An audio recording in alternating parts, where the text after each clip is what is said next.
Alright, welcome everyone to this video. We're going to just give a little bit of an introduction to the area of computational chemistry. So here we're just kind of introducing some of the ideas, basic concepts behind computational chemistry. Okay, so we talked a little bit about the independent particle approximation Hartree-Fock theory, right? And again, in these approximations, one of the key things that is used is we assume that the molecular orbitals are a sum of atomic orbitals, okay? But there comes a question, which atomic orbitals do I include, right? For hydrogen, do I just include the 1s orbital? Should I include the 2s, the 2p, 3s, 3d, right? What orbitals do I include in my set of atomic orbitals that make up my molecular orbitals? Okay. And so, right, and we can also ask, right, what are these atomic orbitals and what do they look like, okay, right? Well, we know the hydrogen atom orbitals have this functional form that's some polynomial of r, right? F of r is just some polynomial of r times e to the minus r, right? So there's this exponential decay, right, times some polynomial, okay?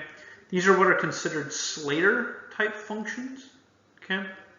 Or Slater type orbitals, okay? STO, Slater type orbitals, okay? The problem is integrals involving Slater type orbitals are not as easy to solve. And it's more so when you multiply different Slater type orbitals together, you don't get something kind of simple and easy to solve, okay? But often what we do in computational chemistry is we use what are called Gaussian functions, where Gaussian functions are e to the minus r squared versus e to the minus r, okay? And so what we do is we assume that, like, so what we take, we would take like one Slater type orbital, so one of these e to the minus r orbitals, and we write it as a combination of Gaussian type orbitals, okay, GTOs, right, which have e to the minus r squared, okay? Right? And when you do that, so on the plot here is giving us, if you just try to fit one Gaussian type orbital to a Slater type orbital, right, you get this line here, right, which doesn't match up very well. But once I include 3 or 4 Gaussian type orbitals, right, my fit to what the Slater orbital looks like becomes very, very good, okay?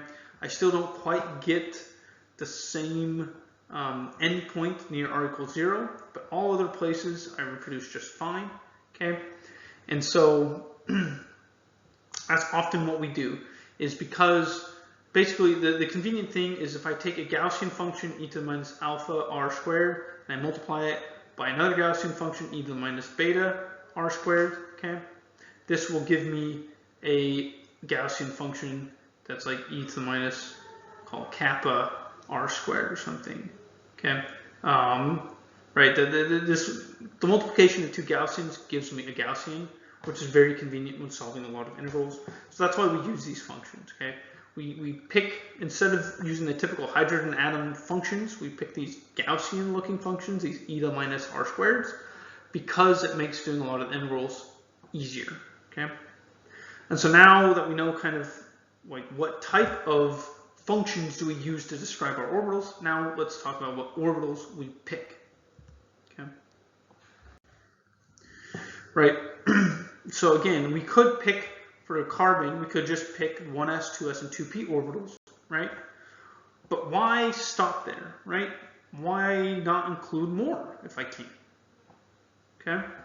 And basically, right, as this illustration in the next slide can indicate, right, the more functions I include, the more accurate my calculation will be.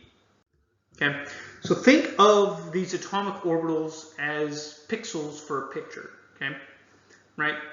Let's say, right, if I want to describe the carbon atom, let's say I'm looking at carbon, okay, right? This one pixel picture would be something like, say, 1s orbital. It's not enough orbitals to describe what the carbon atom is, right? Maybe 2 pixels is like the 1s and 2p orbital, right? still not really giving me a good resolution of what this carbon atom looks like. Or sorry, not 2p, but the 2s. Let's do 1s, 2s. Let's do this kind of energy ordering here. 2s. Right, and then let's say at the 5p level, I include the 1s, 2s, and 2p orbitals. Okay. Now I can kind of see, okay, this kind of looks like a star, right? I can see, okay, this is like a carbon atom. Okay. But if I want to get a better picture of my carbon atom, I need to start including more and more orbitals, right? So I need to add the 3s, 3p, right? Maybe I add the 3d orbitals. Okay, maybe I add some f orbitals in here, right? And then, right, and I get a clearer and clearer picture. Now you get to a point, right? You look at like 70 pixels versus 300 pixels, right? And I look at this picture and say, well, that's basically the same picture, right? I mean, I can see it maybe a little kind of grainy around the edges, but like it's good enough, close enough. So why don't I stop here, right? Because again, as I include more pixels, I get a better picture, right? But as I include more pixels, it takes longer to render that picture, okay? So it's the same thing with computational chemistry. If I include more atomic orbitals in my descriptions of my atoms and molecules, I'm going to get a better answer, but it's also going to take longer to get that answer, okay? And so there's this trade-off between how many orbitals you include for a level of accuracy versus level of cost, okay? And that's really a lot of what computational chemistry is we know how to exactly calculate the electronic energies for ground and excited states for any molecule. We know the exact way to do it, okay? Within molecular orbital theory, right? But to do it would take, right, for looking at something like, I don't know, let's say trying to model beta carotene or something like that, right? Right, not a huge molecule, but a molecule of okay size, right? The time it would take to use this exact method, which is called full CI, full configuration interactions, right? But this exact approach that we know as chemists will give me the exact ground state electronic energy, excited state electronic energies, and so on and so forth, right? It would take like more time. Like, I don't even know how many generations of people, like, I mean, centuries and centuries and centuries to have current computers solve this, right? Now, there's ideas of quantum computing being able to solve these problems a lot faster, blah, blah, blah, and, so who knows how we might be able to, do things in the future, right? Maybe I'll be out of a job if computers get fast enough, right? And then they're able to solve these problems exactly. But typically, we can't right now, at least, right? So right now, we have to figure out what type of approximations do I use, what type of basis sets do I use to get an accurate answer within a reasonable amount of time, okay? Right. Well, in terms of types of basis sets, there's a variety. There's what are called the Pople basis sets, okay? They're given by this set of notation, okay? What they're standing for here, these Pople basis sets, that first number indicates how many Gaussian functions make up your core atomic orbitals. So let's consider the carbon atom here, okay? See atom. So for the 1s orbitals, you have 3 Gaussians, okay? The second set of numbers, 2, 1, 3, 1, or 3, 1, 1. So I'm going to look at just 3, 1, G here. Second set of numbers, so this 2, 1 indicates how many atomic orbitals describe the valence electrons. So 2s, 2p orbitals, right, are made up of 2 Gaussians plus 1 Gaussian. Okay? Now it might seem like, okay, it's still 3 Gaussians, but there's some finer details here I'm not going to get into. Okay. Plus symbol means that you add like diffuse functions. Okay, a diffuse function.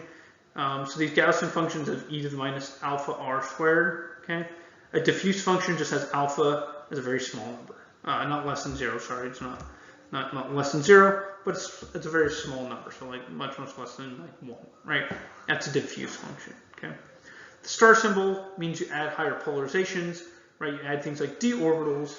Okay. for your orbitals. Okay. And so, right, this kind of gives us, right, so these definitions of the basis set tell you specifically what types of orbitals and how many Gaussian functions are in each orbital and things like that make up your bases, okay? Typically, the larger the name, the larger the basis set. That's how these ones work. Okay. Right, and here, just noting right again, bigger basis set isn't always better because it means a much slower calculation. Okay. All right. So here, which of these basis sets is the largest? One with the biggest name. It's really, for these Pople basis sets, that's all you got to do. Which one's got the biggest name? Got the more numbers, right? That's the biggest basis set. All right. So just a little bit about different types of approximations, different types of methods you can use in computational chemistry. Right. We talked about Hartree-Fock theory, the independent particle approximation. Okay. There's density functional theory.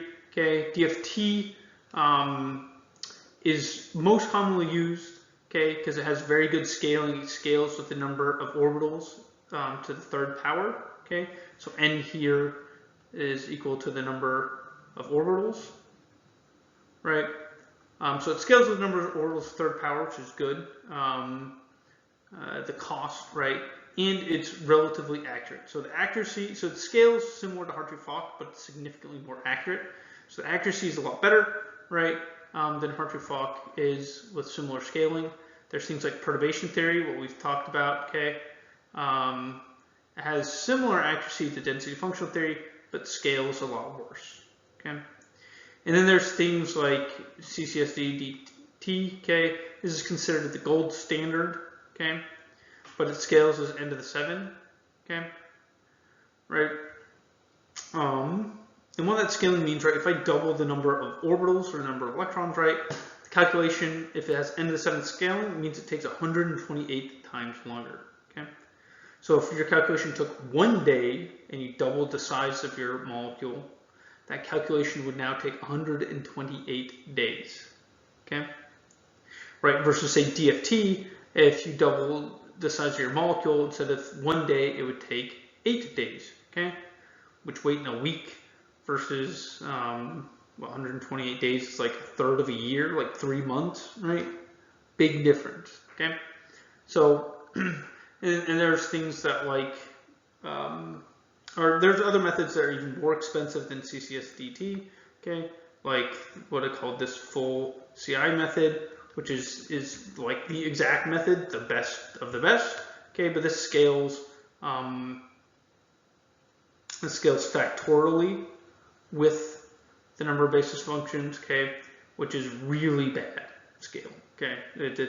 You can look at like methane with this molecule or with this method or something like that, okay? Right, so get you some ideas of the level of accuracy of some of these methods, okay? In terms of their ionization potentials and electron affinities, bond lengths, vibrational frequencies if you want to predict IR spectra, barrier heights if you want to try to predict rates of calculations, right? Right, your Arrhenius rate, A times e to the minus activation energy over kT, right? So that barrier height, that activation energy, actually those things. And then bond energies here, right? How strong is a certain bond, right? Hartree-Fock, not so great. The bond lengths are fine, okay? Vibrational frequencies are okay, but besides that, it's not so wonderful, okay? While DFT and MP2 are about the same in terms of level of accuracy, okay? Right? Bond energies are a little bit better in DFT, barrier heights are a little bit better in MP2. They're close, right? And then sort of this gold standard. Why this is considered the gold standard is because you get things like barrier heights and bond energies within roughly a kcal per mole, and that's considered like chemical accuracy, right? That most experimental errors are around a kcal per mole or so, okay? So the thing is, right, is if my computation has an error that's similar to the experimental error, then I'd say my computation is pretty darn good. Okay. The problem is a lot of these guys, right? Their computational errors like 10 kcals per mole, right? While your experimental errors are around 1 kcal per mole. So, right, you can only trust your computation within a certain window of accuracy. Okay. And finally, right, just to hit home this idea of cost versus accuracy, right, is this commonly used plot where you have like your basis set increases, right? So your basis is your x-axis here, your method is your y-axis. As you increase along these axes, you get to more and more expensive things, right? So I could do something like CCSD-DT in a very small basis set, right, and still kind of cost, right? This red line here, right, I'm trying to kind of highlight, right, this red line here, this is sort of anything below this line, you can actually do the calculation, right, feasible cost. Anything above this line can't do, right? It takes too long, right? So whatever is shaded in here, I can run these type of calculations and they'll finish within a reasonable amount of time. I'm talking days, weeks, maybe even months is reasonable, right? Things above this take years, decades, centuries, millennia, right? Like, depending on the thing, right? And so, again, as computational chemists, we're always playing around with this kind of chart here in which we're trying to find a good basis set with a good method and pick the right combination of the two for a given type of problem and things like that, okay? Right, and again, if we didn't have to worry about this computational cost, computational time, then there would be no choice. You do the best you use the best calculation, the largest basis set every time, and not worry about it, right? Right, but we don't live in that world, so we got to make these choices and these sacrifices, okay? And so that's it for just kind of general discussion of some of the basic concepts and ideas behind computational chemistry on a very rudimentary level, okay? Yeah, that's it.